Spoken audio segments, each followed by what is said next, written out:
Millet milk சிறுதானிய பால் வந்து எப்படி நம்ம செய்யலாம் அப்படின்னு பார்க்கலாம்.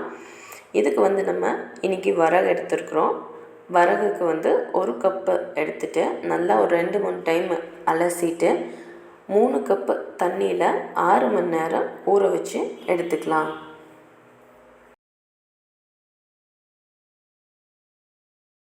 ஆறு மணி நேரம் கழித்து அது நல்லா ஊறுனதுக்கப்புறமா இதையை ஒரு 2-3 டைம் வந்து நல்லா கழுவி ஊற்றிக்கலாம். அதுக்கப்புறமா இந்த 1 கப் வரகை வந்து மிக்ஸி ஜாரில் வந்து நம்ம ஆட் பண்ண போகிறோம். இதுக்கு 2 கப் தண்ணி ஊற்றி நல்ல பேஸ்ட் ஃபார்மில் அரைச்சி எடுத்துட்டு அது ஒரு ஃபில்டர் யூஸ் பண்ணி அந்த பாலை நம்ம வடிகட்டி எடுத்துக்கலாம்.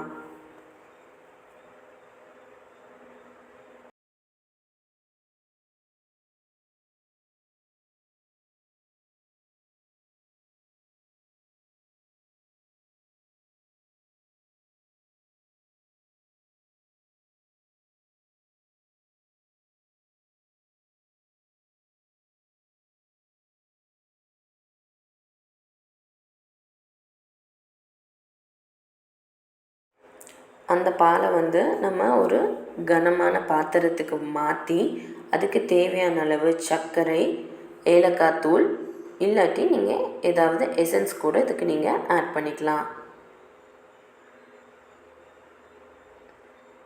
போட்டு நல்லா மிக்ஸ் பண்ணிவிட்டு அதுக்கப்புறமா வந்து நம்ம ஸ்டவ்வில் வைக்க போகிறோம்.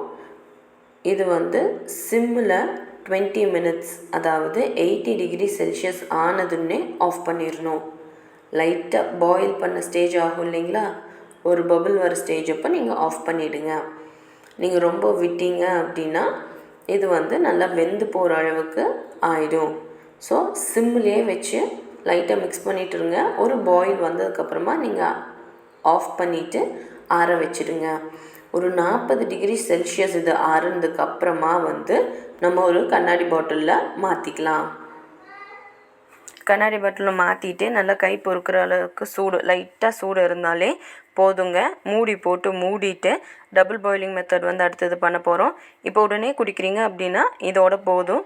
1 வீக் வச்சு ஃப்ரிட்ஜில் வச்சு குடிக்கிறீங்க அப்படின்னா நீங்கள் வந்து டபுள் பாயிலிங் மெத்தட் போய்க்கோங்க. இது வந்து எப்படி அப்படின்னா அந்த பாட்டில் மூடுற அளவுக்கு வந்து ஒரு பாத்திரம் எடுத்துக்கோங்க. ஃபுல்லாக மேலே பெரிய பாத்திரமாக எடுத்துக்கோங்க. அகலம் நீளமான பாத்திரத்தை எடுத்துகிட்டு இந்த பாட்டில் வந்து பாதி அளவுக்கு தண்ணி ஊற்றிட்டு சிம்மில் 20 மினிட்ஸ், அதாவது 80 டிகிரி செல்சியஸ் ஒரு கொதி வர அளவுக்கு ஸ்டேஜ் வரைக்கும் வச்சுட்டு ஆஃப் பண்ணிவிடுங்க. அது கம்ப்ளீட்டாக கூல் டவுன் ஆகிற வரைக்கும் அந்த தண்ணியில் அப்படியே இருக்கட்டும். அதுக்கப்புறமா தண்ணி ஆறுனதுக்கப்புறமா அதை எடுத்துகிட்டு நீங்கள் கன்சியூம் பண்ணிக்கலாம். அவ்வளோதாங்க. இதுதான் வந்து நம்ம மில்லட் மில்க். இது நீங்கள் ஃப்ரிட்ஜில் 1 வீக் வச்சு ஸ்டோர் பண்ணி குடிக்கலாம்.